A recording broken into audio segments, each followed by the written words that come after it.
it is so nice to have you here. So tell me how are you doing, buddy? I'm doing good. You're doing good. I'm enjoying the warm weather. Yeah, it is warm in Ukraine.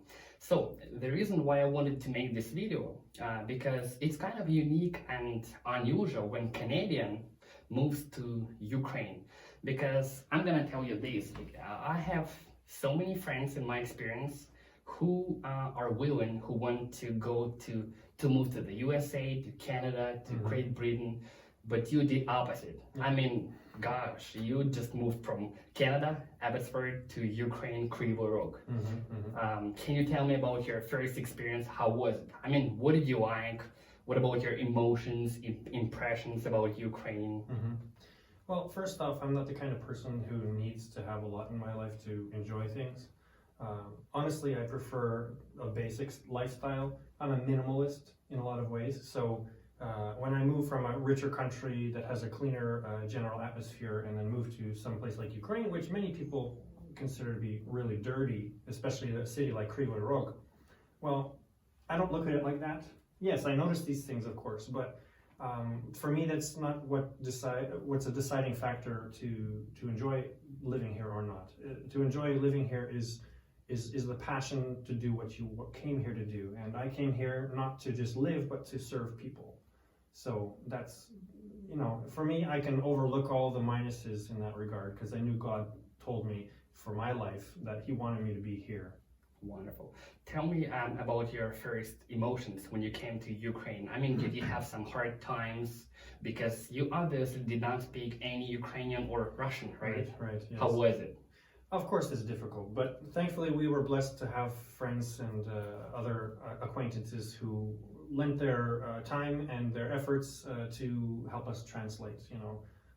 Had a friend named Dima who often helped our team out with volunteer work, and if we had trouble we could call him up and he would be happy to help us out, and he'd come and translate, and it was just very good and helpful. Of course, this is the time before smartphones still, right? It was about 2007 before the smartphone revolution kind of happened. So you did not have like a dictionary in your pocket, or? Well, not like that. No, not like on the phone. I had a little pocket dictionary, like an Oxford one, a little fat one, but it doesn't fit in your pocket. So I always have a backpack with me, and I would just pull it out and I'd flip through the pages. Or I used to do exactly the same thing. Yeah. Good. So I know that you used to visit orphanages, right? Yeah. So what is this all about? I mean, can you share how was it and why did you attend? Visited orphanages? Well, the first time I came to Ukraine, it wasn't even my idea. It was an invitation. My brother, he had been coming to Ukraine every summer previously. Adam, right? Yeah, my brother Adam, who also lives here now, by the way. But he was nominated to lead a team of people to come on a 2-week trip in the summer, and he needed to gather people for this group. And he just asked me if I wanted to go, and my parents as well. And we all said, why not, right? It sounds like an interesting thing, not just, of course, to see a new country in the world, which is always interesting, but obviously to serve. And so I said, why not? They had already established their ministry here through many years of ministry. First, they started I think in Kiev, and then in Dnipro, and then they eventually made it over to Krivoy Rog, where at that time there were almost no teams of volunteers helping the kids. So that's how we chose Krivoy Rog. It was decided before me. I just came along. It was about 15 years ago, I believe so? Or how many years ago did you come to Ukraine first time? Oh, my first time was in 2006. 2006, wow, it's a long time. I came for 1 2-week trip, and just the work with the children in the orphanages, it changed my life forever. Many people don't necessarily have that kind of a change in their life when they come here. I mean, yes, everyone... It hits them in their hearts, to see the kids living like they do in the orphanage system, and some of them with no hope, or you just feel for them, of course, and you want to do stuff for them as much as you can to help them. But most people, they're already anchored in their lifestyle back home. That is a big decision for them to move over here. But for me, it was so emotionally impactful, particularly. I mean, it's God working in my heart, of course, and He doesn't choose everyone for every job that He were, for every position. in ministry. But for me, that's all it took, right? I had personal problems in my life before I came to Ukraine in 2006, and I was dealing with that when I first came here. And seeing the kids and seeing their love or so how easy it is to make a friend, you know. All you got to do is kick a football around with the kids, and you've already got their friendship. All you got to do is sit with them. You can't even talk to them in their own language, and that's enough for lots of them, especially the younger kids, because nobody seems to give them enough attention in their life. And so you've given them just 5 minutes just to sit there and maybe smile at them and maybe joke around or so, and that's enough to make an attachment. And I mean, I never thought about that previously in my life. Kids in my life, I never thought about kids before that, right? I thought kids were just you know, annoying little kids. Yeah. You know, they get on your nerves, and you know, because I was already an adult, and but it changed my life forever. And sorry. And so when I came back from Ukraine after that first trip, I cried. I couldn't stop crying because I missed the kids. And I said to myself, I said, what am I doing in Canada? In my personal lifestyle, I was doing nothing for God's kingdom. I was doing nothing but stuff for myself. If every paycheck I got, I was putting a little bit of money into spending on things I didn't need, right? Getting things for my car, modifications for my car payments, of course, you know, buying different things, junk food, all that kind of stuff. I wasn't doing anything useful, right? I was going to work and coming home and sleeping, going to work. Just to waste some money. Yeah. For me, I saw that as a dead-end lifestyle for myself. And of course, through God's leading and lots of prayer and stuff like that, I just decided I'll do it, right? And of course, it helped that my brother decided to come with me. That made it a lot easier. So that we could come together and go through the same experiences together. At least we could share that if we were because that way we're not going to get so lonely. Definitely, you need to have somebody next to your shoulder to help you to establish. Right, so just want to tell those people who don't know, I used to be in an orphanage, which you attend to, which you visited to. And yeah, I need to say that, I must to say that it's kind of, it's special when you have somebody, you know, to come to the orphanage, to play games, to bring some, I don't know, some sweets. And plus, yeah, like you mentioned before, like 5-minute chat can change somebody else's life. Me, I did not speak English at all, and I had my copybook with me like all the time. And I remember when I was coming to you, I was checking all of my new words, all of my grammar stuff. And yeah, it's not about English, it's about building a friendship, building a relationship. Well, it's kind of, you know, so unique when you have a friendship through so many years.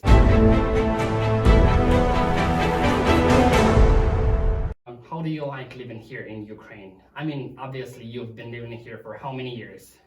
Well, 14 total. I mean, like 14 years since my first moving over here. Gosh. But I've spent about 2 years in Canada through that time.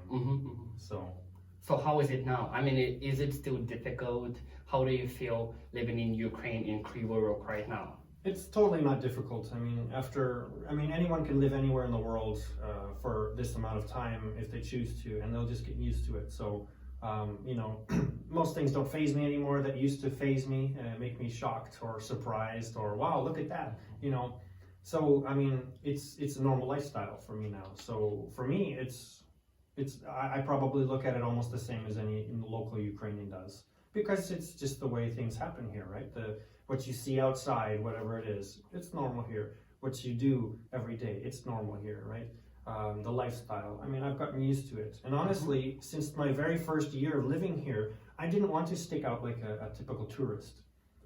Because especially when we would have groups of people from Canada or America come over, we stuck together in a big group and we're all chatting in English, going around town, and everybody around the city is looking at us and I always thought, why are they looking at us so strangely? Because maybe we're there across the road, they can't even hear our English. And maybe it's our dressing style or the way we look a little bit. But I think what I've realized is that most times Ukrainians don't travel around in a big group like that, right? Yeah. Especially not in Krivoy Rog, because there's like no tourism here. I mean, maybe youth, yep. But what about? But we have groups of up to 20 people, oh no, right? No, yeah, and that's 20 not people normal. never. So But So, I always thought about it. I'm like, what can I do so that Ukrainians don't notice me as being someone different, right? Obviously, we have a similar color skin, so that's not a problem. That's not what makes me stick out. So I just decided what I'll try to do is, even in my language, I will try hard to copy how Ukrainians and Krivoy Rog people speak, because as we know, there's a little bit of a dialect that we speak in Krivoy Rog, which is a mix of Ukrainian and Russian, and I've naturally just copied that. And so, for me, it's always been an interesting kind of activity to do everything I can to look and behave like a Ukrainian, but in a good way, of course. yeah. So what about communication? I mean, do you have right now some problems about Russian or Ukrainian when you go to the store, for example? Are you having any problems, or you just speak fluently? How is it now? Well, as good as I can speak in conversational Russian, I still have lots to work on in many different areas of Russian grammar and vocabulary. And pronunciation. It's difficult to get rid of my accent. I know people move and immigrate to Canada, and they've lived there for most of their lives, and they still have an accent from wherever they came. And that's no problem over in Canada, because we're used to it. We're multicultural. But once you're over here in Ukraine, you know, people, as you said in the beginning, people don't usually move to Krivoy Rog from other countries. So for them, they hear this accent, they think, where are you from? Who are you, right? So the accent's difficult to work on. That's obvious. But at the same time, laws have changed recently in Ukraine, as you know, where different shops and restaurants need to speak in Ukrainian to you now. And I've never really studied Ukrainian language. I've focused on Russian because I knew in Krivoy Rog people typically speak Russian language. So I just have a lot of difficulty when I'm supposed to speak in Ukrainian, or when somebody speaks to me in Ukrainian and I totally don't know what it is that they've said to me. So that's the big barrier, is when there's Ukrainian language, or of course if they just speak very fast and quiet. You know, they think, oh look, he's a foreigner and he doesn't speak our language, but all I need is you to speak a little bit louder and a little bit slower, and it's perfect, right? Yeah. So that's the big problem. Well, I think in my region, Krivoy Rog region, it's about 70%, I don't know, people who speak Russian, maybe even 80, I don't know, and only 20 or 10% are going to speak in Ukrainian. So yeah, it's not going to be that difficult. And even, I mean, you have a choice. When you go to the store and somebody, you know, starts to speak to you, I mean, in Russian to you, in Ukrainian, you can ask for Russian. I mean, that's obviously.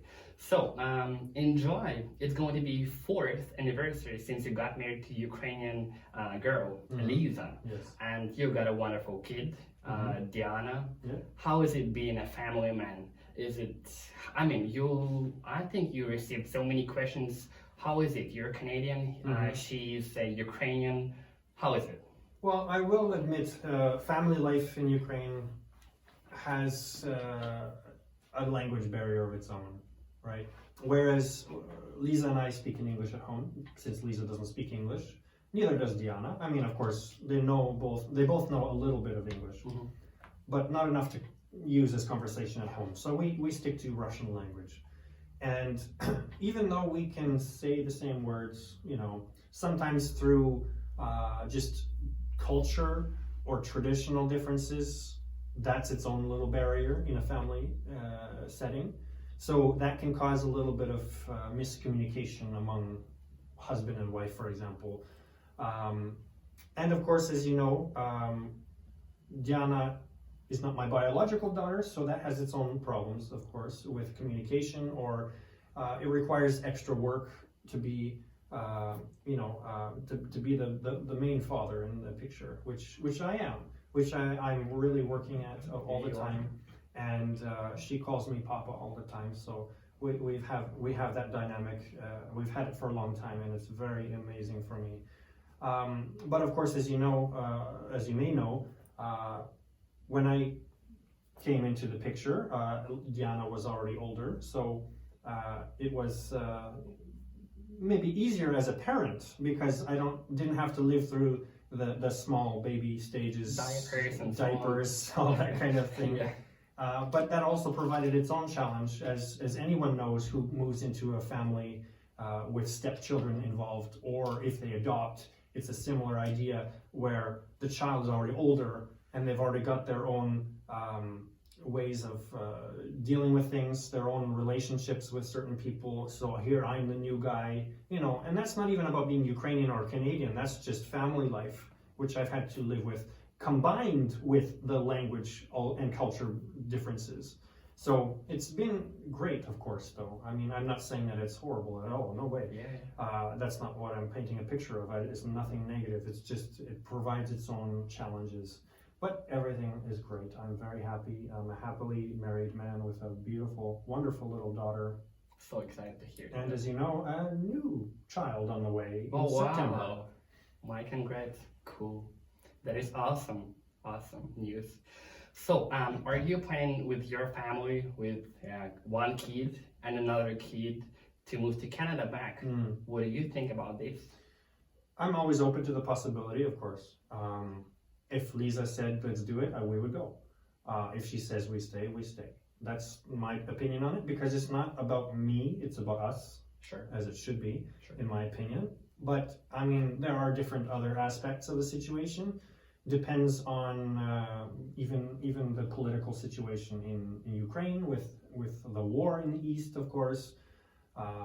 You know, what I would focus on more than anything is our physical safety, of course. I remember when the war started in 2014, before I was married, I thought, well, what do we do if stuff gets worse and moves across Ukraine? You know, what are all my friends going to do? What should we do, right?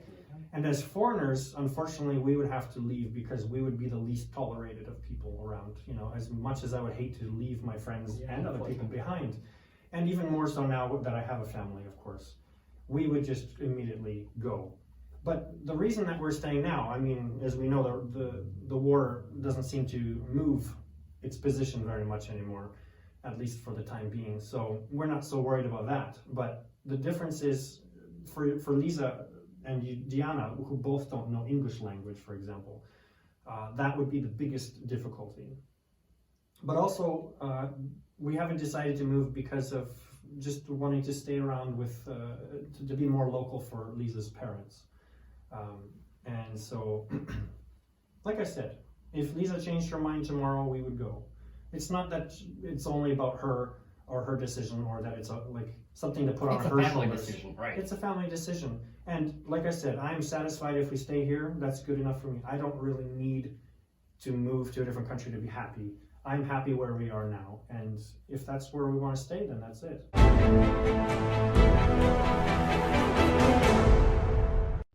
So what do you do for a living in being in Ukraine? How do you deserve, I mean, how do you earn money? I'm an English teacher. I teach English with individual students, usually children, but I also teach some different adults. And currently, I probably have more students than I've ever had. So How many students do you have? I've actually not counted. I haven't counted. I'd say probably 20. Wow. Probably. That's good. Yeah. Of course, I've been slowly building up over the last 3 years or so, or 4 now. But yeah, I'm very blessed at this time with having this much work, because as you very well know actually by now, having individual lessons can be hit or miss, as we say. Because if your student can't show up to the lesson, then you don't have work for that time, and you don't get paid for that time. Whereas if you had a group setting that you were always teaching groups, then 1 or 2 missing students doesn't really affect your wages or your salary very much. So, but that's probably the only real downside to having individual lessons. Otherwise, I really enjoy it. I enjoy being able to focus on students' specific needs. I've never had teaching experience in my past. So when I started doing it, it was fairly uncomfortable for me. But I knew that it was something that I could do to help people. Again, right? I used to do volunteer work in the orphanages, but things changed over time and I couldn't continue doing that. But now I thought about, well, I'm a married man, I'm staying in Ukraine, I need to help support my family somehow financially, and I need to find a job, obviously. So I thought about, well, what can I do that I wouldn't take away another Ukrainian's job, a typical Ukrainian's job? Mm-hmm. Yes, of course, other Ukrainians teach English, that's not what I'm talking about. But also, I can provide a unique perspective on learning English. Whereas I'm not a trained teacher, I can teach you things that maybe some teachers couldn't teach you because they just don't know the culture. They don't know what like a modern style English is. Maybe, you know, maybe they've studied old texts. They studied with teachers from the university who also studied old style English, and they don't really know what the modern style is as much. It is so true. Yes. So that can be a problem. I've seen too many English texts from English lessons in typical schools, and there's so many errors in some of them. Yeah, I agree. And so I'm thinking about how these children are learning some form of English that has weird mistakes, or they're too focused on the British variant when the children maybe are planning someday to go to America or Canada, and they'll be learning a lot of British style, which is not a problem, obviously, but there's a lot of differences between the two. And so, you know, they have to know the differences. And anywhere I know the difference, I try to teach them both. Yeah. Okay. So on the scale of 1 to 10, how happy are you right now? Right now? Yeah. Having a second child to come. Well, yeah. You know, with Liza being about 4 months pregnant now, it's really starting to become more and more apparent to me. You know, in the beginning, when she's just pregnant, obviously you can't see it yourself. Yeah. But now I'm starting to see how the baby's growing in her womb, and it's getting in my mind more and more, of course. And of course, the time is getting closer and closer. And even today, I was thinking about it, I'm like, oh my goodness, it's coming, you know. And it's real, and this is amazing. I've waited all of my life to have this opportunity to have a child of my own from the beginning, right?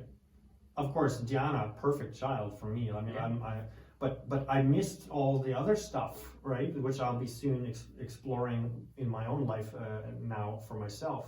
And so I have a lot of things to prepare in my mind. And yeah, I'm getting more and more excited about it.